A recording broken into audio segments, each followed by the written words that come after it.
What's up, guys? AmericanDuke. Wait, you already know that. What I'm talking about, right? Anyway, we are back from a long time. I forgot about this game. We've got about 1,000 lives. Yeah, I don't know. This is a very interesting thing, but like doing it because it makes me read. Wait, that only came out, right? Did it? Oh well, who cares? Anyway, let's get to the other part. You know what I mean. Let's go. It's now recess at Dujan Institute. I don't know how to say it. I don't care. Ozzy and I go for a walk outside of the school grounds, running with no particular destination in mind, through the street that serves as the heart of our small town. It has become our routine. It's not even that big in the first place, but we live in a modest European town whose inhabitants derive off a rich history and modern day political lies. Yeah, I got it. Look at those fake people. They're all fake. I live here my entire life, and the only positive quality I can think of is the fresh, unpolluted air. In other words, it's really boring here. I can see that, man. I can see that. Although it's still better to die of boredom than try to deal with those little brats back at the school. Damn. I never expected I never expected for it to end so badly. I didn't think it was a big deal. I can't read, I don't have water. Even though we're pranking everyone more often than before, we haven't done anything too terrible. I guess that's just the risk we took when doing it to a new teacher. Some people take life too seriously. The comedian standing next to me is Ozzy Odwin. Hopefully that's the right word. He's a perverted, narcissistic guy who can't decide whether he loves women or his own reflection more. That makes sense. He calls himself a lady killer, and I confirm that is true, in literal sense, from shock and terror, usually. Well, to be honest, I know he has a reputation as a womanizer around the school, but from what I'm saying, I'm skeptical. Yeah, English. He has stuck to me like a parasite ever since I transferred to the school a few years ago.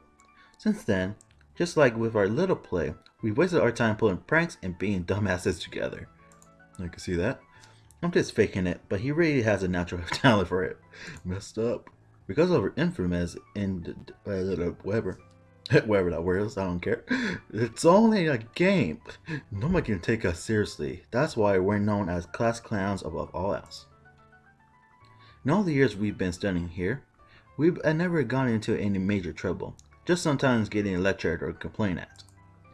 The fact that Ozzy, although it may seem impossible, has the highest grade in his class probably has something to do with it. And well, I'm just a pretty face, I guess. I'm a lucky guy who knows how to escape before the smoke sets off the alarm. Sounds like me. Anyway. But it seems we're scared of the new teacher a little too much, especially by pretending she might have a moral relationship with a student. But what else should we expect from age that places precedence on political correctness? Religions are shrugged off while everyone else is living in their own bubbles, dreading that someone may try to pop it. Basically, right now, they're discussing where they should chop our heads off and which one to use, axe or guillotine. I don't regret it though, it really wasn't that bad. They're just too sensitive. Hey, are you listening to me? Are you dueling again? Every time I get distracted, you always have your nose in that notebook. It's impressive how long it take for Ozzy to notice his surroundings. Because we left, I've been writing in a small pocket-sized notebook that I always keep with me. And no, I wasn't listening to him. I don't think it's healthy to pay attention to him anyways.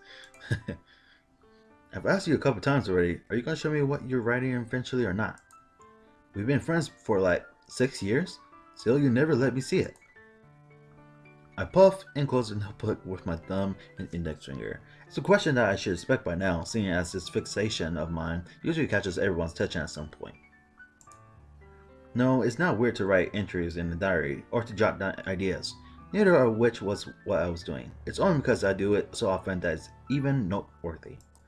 Oh my goodness. What am I writing? No, Ozzy, your question is incorrect seeing as I'm not the one who's writing anything. It's my hand. It moves by itself.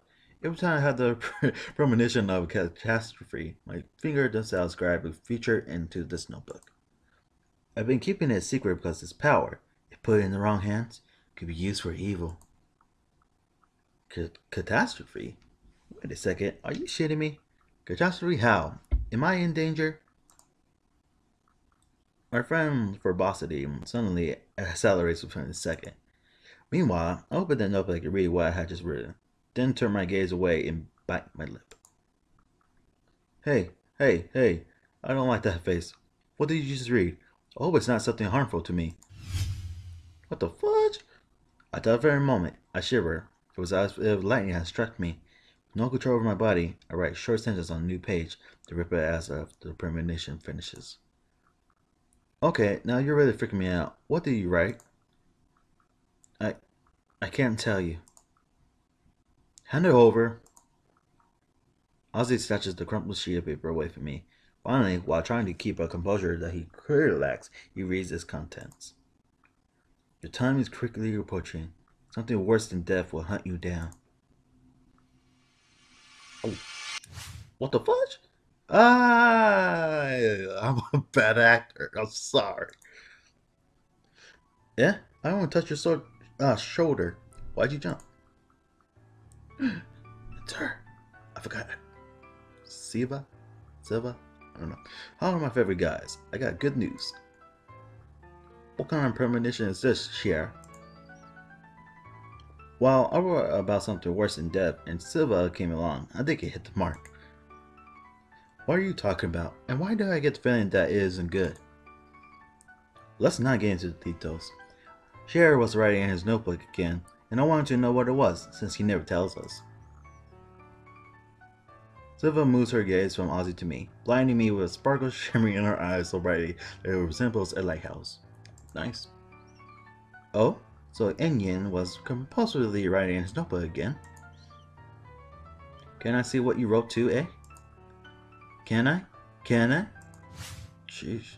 She tried to steal my pocket-sized notebook by jumping on me, but since I'm used to her trying this kind of thing, I managed to evade her in time and hide it away in my back pocket. Hands off, Simone Free. If that's how you say it. Jeez, so unfair. If you won't show it to me, then your treatment will never progress, Inyan. Don't be deceived by her charm and pill. Silva Shani is one of the most dangerous species in the entire world, according to 9 of the 10 experts. Wow. While most of my fellow fauna will tell you the opposite since they're all madly in love with her, to me, Silva's nothing more than a headache. I mean, just take a look at her. It's like she's straight out of RPG with those clothes. But since she's attractive, everyone just turns a blind eye. If I had to describe her, I'd say she's a wannabe psychologist with a touch of insidiousness and deceit, who has also been determined to ruin my life since the very first moment we met earlier this year. Her dream is to go to college and focus on the students of the human mind. Studies, damn it. And what better practice than inspiring with mine first? Somehow, she found out about my habit of scribbling in my notebook, which she described as interesting, and hasn't stopped bugging me since. She started, sorry, I had no water. That's my excuse. She decided I'll be her test subject. Now a week goes by where she doesn't try to psychoanalyze me or fish my paper scraps out of the trash and read them. Even worse, sometimes she tries to steal my notebook so she can discover its secrets. At least now she calls me by my surname. Before that, I was just patient to her. Dang. The only thing that needs to be treated is your head, Silva. Well, what were you going to say before you attacked me? Oh yeah, I almost forgot. I snuck into the teacher's lounge and gave them my biggest, saddest puppy dog eyes so I could pacify them and blah blah blah. They only gave me the usual speech and sent me away. Aren't I lucky? Psh. Well, that shouldn't have been expected. It wasn't that bad. I guess I won't be scolded again this time either. Huh? I wasn't talking about you guys, just me. Then what part of that exactly do you call good news? I thought you'd be happy for me, Onion. I didn't expect you to react so selfishly. Dang. Come on, it can't be that hard on us. If they let Silva get away with it, then our fate will probably be the same. We've done worse things day after day, and nothing has ever happened, right? Yeah, but this time it was all the master plan of this lady right here, who also insisted on participating in one of our aberrations with us. She doesn't even care what happens to her comrades now. Seriously? That's when Siva would participate with us in all this, but it was you who owed me one, Enyin, so stop complaining. Plus, I was just messing with you. I wouldn't really hang you out to dry. You don't have to worry about anything. The substitute is angry, but the rest of the staff didn't really take it seriously. The only thing you got to do now is apologize to her and shed some crocodile tears to show how very sorry you are, and you're finished. See how easy it is? I can't believe you don't trust me, Enyin. You have such little faith in me. Little to none, and anyway, that was that was the bare minimum you could have done since you were involved, so stop grumbling. I did help you though, so I want a favor in return. Can you come with me too? Request denied. No favors. Jeez. Sorry, girl. Please. Get out of my way. Okay. Come on, what's with the long faces? Remember how in less than a month finals begin? Less fighting and more having a good time so we can leave this place with a good impression, okay? By the way, Siva, what kind of favor did he owe you, if you don't mind my asking? This is the first time I heard of Cher owing anyone a favor without a bet somehow being involved. Hell, not too long ago he wouldn't do anything unless there was a bet involved. Oh, it was nothing. I just asked my uncle if he knew about a certain package since he works at the post office. Speaking of which, you never did tell me what that was all about. You told me you would explain it at another time. I fold my arms in and raise an eyebrow, resigning myself to answer despite my clear lack of interest. It's kind of a bad anecdote, but I guess we have the time anyways. Both Ozzy and Silva look at me expectantly. Their interest can't be more apparent. I initially resist, but end up yielding to the pressure. Alright, I'll tell you everything, but I'm warning you, it's just a depressing love story. A love story? What? You don't have to tell the entire world, you know. I wasn't aware that my young Imperial Sierran had already become a man. It must have been due to my benevolent influence. Oh my gosh, shut up, man. Tell me, what kind of person is willing to put up with your eccentricity, Capanero Mio? I don't speak Spanish! Damn it! Or whatever it was. Hey, I always have to put up with you and I don't complain. Quit joking around. But you complain every single day. Could you please stop beating around the bush? Okay, straight to the point, I get it. I clear my throat before, sorry. I should do, I'm parched. I can't believe I'm gonna read this. Let's see, it all started this one night. I was inside my warm and comfortable room. But your room is a pigsty, I seen it. Warm and comfortable, I said. I was surfing the tortuous streams of the internet when my eyes fell upon a small ad hidden under millions of shitty posts on a shitty forum. That when I saw her, the most beautiful of all muses, the most lovely of all creatures in the calamitous world we forced to live in. What the? Super rare limited edition figurine, carved by God himself. Okay. I mean, I don't know what to say, but I don't know. Let's continue. Don't tell me that you fell in love with a figurine. You're dead to me, Cher. You hear me? Dead. It was limited edition, okay? Yeah, okay. Oh, that changes everything. What is wrong with you? Are you going to let me dress or what? Not even members are respected nowadays. You humans disgust me. For heaven's sake, can you please just finish? As I was saying, tribulation soon came to pass. His price, much like his charm, went beyond the realm of reason. However, I didn't let that stop me. For my level, those 4 inches of hard, solid, shapely plastic outweighed the death deals of my wallet. Although I have not condemned my soul to future insecurities, my heart was aflutter with grace and I hit purchase. Now I see where all this is going. Huh? Seriously? Well, he never got his delivery. That's why he asked me if I could ask my uncle to check it out. But that doesn't make sense. You can just ask the post office yourself.